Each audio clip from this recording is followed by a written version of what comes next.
Bonjour à tous. Le ministre délégué chargé de la transition écologique, Mathieu Lefèvre, est attendu ce lundi dans le département. Il se rendra dans la matinée à Dole, sur les bords du Doubs, pour présenter un projet de création de parc urbain avant une visite du groupe scolaire Beauregard. Le ministre poursuivra ensuite son déplacement à Poligny, au sein de la société Poligny Énergie, un déplacement destiné à réaffirmer l'engagement de l'État en faveur de la transition écologique des territoires. Le personnel soignant des urgences de Chalon-sur-Saône en a ras-le-bol. Un préavis de grève a été déposé ce samedi au centre hospitalier William Moret.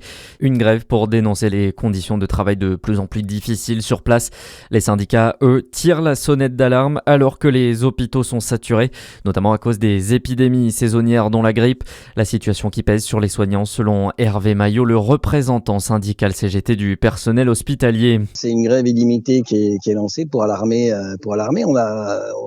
On a envoyé un mail à l'ARS. Il y a monsieur le maire, président du conseil de surveillance, qui a aussi alerté l'ARS et on n'a pas de réponse. Nous, ce qu'on demande, c'est que là, la situation exceptionnelle, c'est qu'il y ait des mesures exceptionnelles et puis parce que je veux dire, les hôpitaux autour, c'est également saturé, mais qu'il puisse y avoir là peut-être qu'au niveau des gens, ils seraient peut-être mieux dans un lit à la clinique Sainte-Marie, qui est c'est-à-dire, il y a eu le Covid, mais on n'a tiré aucune leçon du Covid. Et le CHU a par ailleurs répondu en annonçant mettre plus de lits à disposition.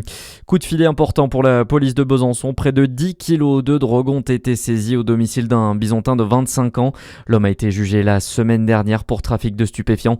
Il avait été interpellé dans un immeuble du quartier des Clairs-Soleil. Le dealer écope d'une peine de 2 ans de prison, dont 1 an ferme, ainsi que 1 000 € d'amende.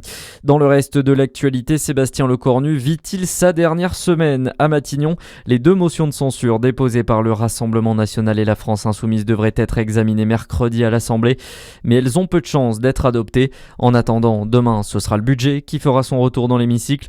La ministre des Comptes publics, Amélie de Montchalin, propose une rencontre avec les groupes parlementaires dès cet après-midi.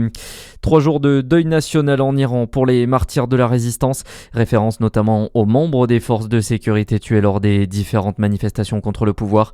Le gouvernement iranien appelle aussi à des rassemblements en soutien à la République islamique. Et puis un mot de sport et de foot, le bon début d'année se confirme pour l'Olympique lyonnais. Lyon s'est qualifié pour les 8e de finale de la Coupe de France hier soir en s'imposant 2-1 sur la pelouse de Lille.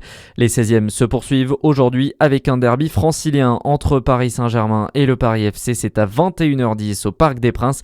Marseille affrontera les amateurs de Bayeux demain en Normandie. À suivre la météo sur Fréquence Plus.